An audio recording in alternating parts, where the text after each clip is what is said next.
Through our long-term partnership with A-Star, we are trying to address process and sustainability challenges in the EV battery second life sector by leveraging Industry 4.0 technologies.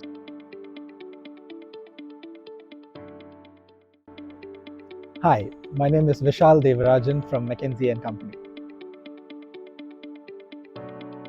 Battery end of life has multiple pathways, including repurposing, recycling, and remanufacturing.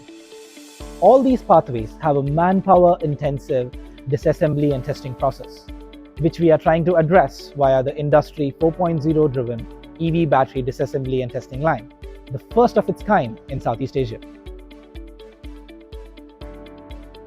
For this collaboration, we brought in global experts from McKinsey Center for Future Mobility, Battery Insights, and the Sustainability Practice.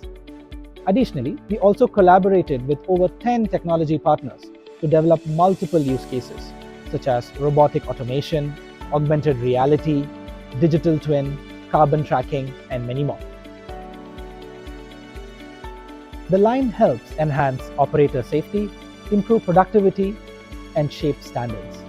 Together with A-Star, we hope to be able to share the success and continue to be a part of this ever-evolving industry, which is crucial for end-to-end battery circularity.